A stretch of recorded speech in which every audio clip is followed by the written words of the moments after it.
Selamat pagi Bapak, Ibu, Suster, dan anak-anak kami yang kami kasihi.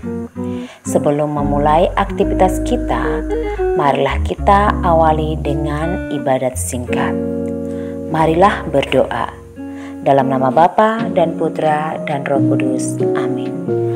Allah Bapa yang Maha Baik, kami bersyukur atas penyertaan-Mu bagi kami hingga pada pagi hari ini. Sebentar lagi kami hendak mendengarkan sabda-Mu.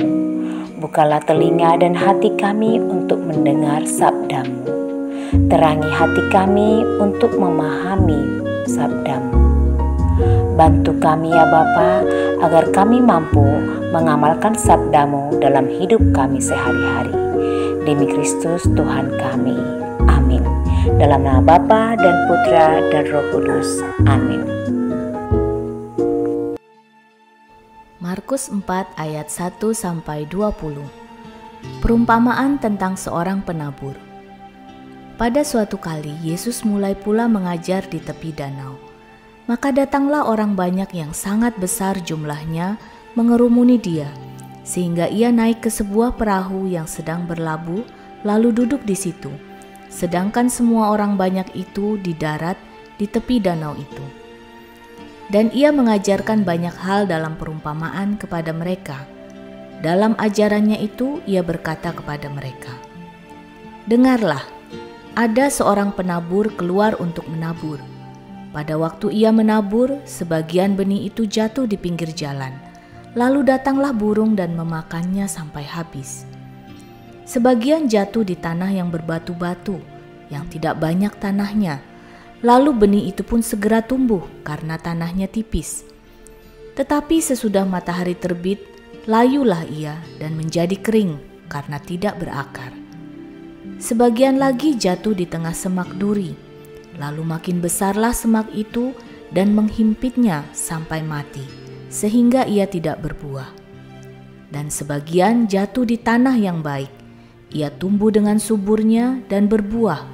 Hasilnya ada yang 30 kali lipat, ada yang 60 kali lipat, ada yang 100 kali lipat."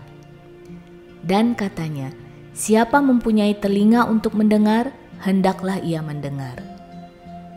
Ketika ia sendirian, pengikut-pengikutnya dan ke-12 murid itu menanyakan dia tentang perumpamaan itu. Jawabnya, "Kepadamu telah diberikan rahasia kerajaan Allah, tetapi kepada orang-orang luar segala sesuatu disampaikan dalam perumpamaan, supaya sekalipun melihat mereka tidak menanggap, sekalipun mendengar mereka tidak mengerti, supaya mereka jangan berbalik dan mendapat ampun." Lalu ia berkata kepada mereka, "Tidakkah kamu mengerti perumpamaan ini? Kalau demikian, bagaimana kamu dapat memahami semua perumpamaan yang lain? Penabur itu menaburkan firman. Orang-orang yang di pinggir jalan tempat firman itu ditaburkan, ialah mereka yang mendengar firman, lalu datanglah iblis dan mengambil firman yang baru ditaburkan di dalam mereka. Demikian juga yang ditaburkan di tanah yang berbatu-batu, ialah orang-orang yang mendengar firman itu dan segera menerimanya dengan gembira, tetapi mereka tidak berakar dan tahan sebentar saja. Apabila kemudian datang penindasan atau penganiayaan karena firman itu, mereka segera murtad. Dan yang lain ialah yang ditaburkan di tengah semak duri. Itulah yang mendengar firman itu, lalu kekhawatiran dunia ini dan tipu daya kekayaan dan keinginan-keinginan akan hal yang lain masuklah menghimpit firman itu, sehingga tidak berbuah. Dan akhirnya yang ditaburkan di tanah yang baik, ialah orang yang mendengar dan menyambut firman itu, lalu berbuah. Ada yang 30 kali lipat, ada yang 60 kali lipat, dan ada yang 100 kali lipat. Bapak, Ibu, Suster, dan anak-anak kami yang kami kasihi. Dalam bacaan Injil hari ini, kita mendengarkan tentang perumpamaan seorang penabur. Dalam Injil tadi, benih itu maksudnya adalah firman Tuhan. Tanah itu maksudnya adalah hati kita. Sedangkan sang penabur adalah Yesus sendiri. Hari ini Yesus mengajarkan kita tentang hati manusia saat mendengarkan firman Tuhan. Yang pertama, hati seperti tanah di pinggir jalan. Artinya, orang yang mendengarkan firman Tuhan tapi tidak sungguh-sungguh. Ada yang mendengar firman itu sambil jalan-jalan. Ada pula yang sambil makan. Bahkan ada yang mengantuk. Adakah anak kami saat ini seperti itu? Tentu tidak, bukan? Semoga. Yang kedua, hati seperti tanah berbatu. Artinya, orang yang mendengarkan firman Tuhan tetapi tidak mau melakukannya dan sering mencari alasan. Aku tidak ikut ibadah karena terlambat bangun. PR-ku tidak siap karena lupa. Sering mencari alasan. Apakah ini sikap yang baik? Tentu tidak, bukan? Yang ketiga, hati seperti tanah yang tumbuh tanaman berduri. Artinya, orang yang mendengar firman Tuhan dengan baik, tapi tidak mau melakukannya karena masih senang melakukan kebiasaan-kebiasaan yang buruk. Jadi, firman Tuhan tidak bertumbuh dan tidak berbuah. Contohnya, bermain game larut malam hingga terlambat bangun pagi. Asik menonton sampai lupa mengikuti pembelajaran.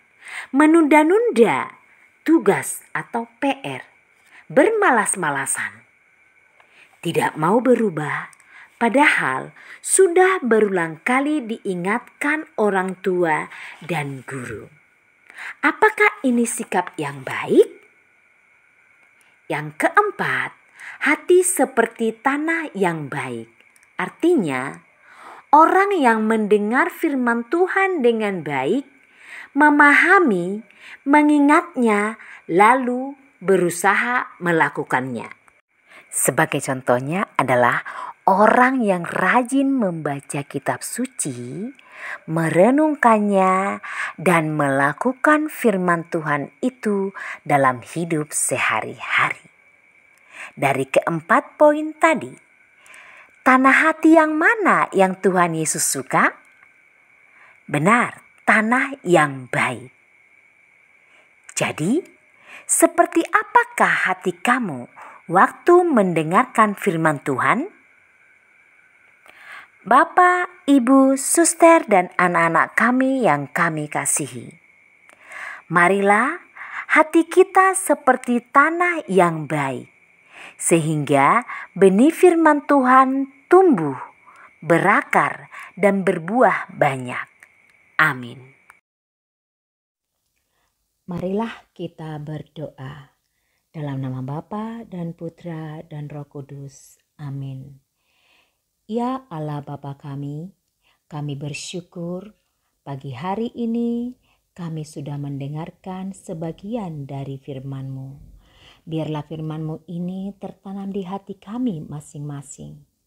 Dan kuatkanlah kami untuk melakukan apa yang Engkau firmankan sesuai kehendak-Mu. Di dalam nama Tuhan Yesus Kristus kami berdoa dan mengucap syukur. Dalam nama Bapa dan Putra dan Roh Kudus. Amin.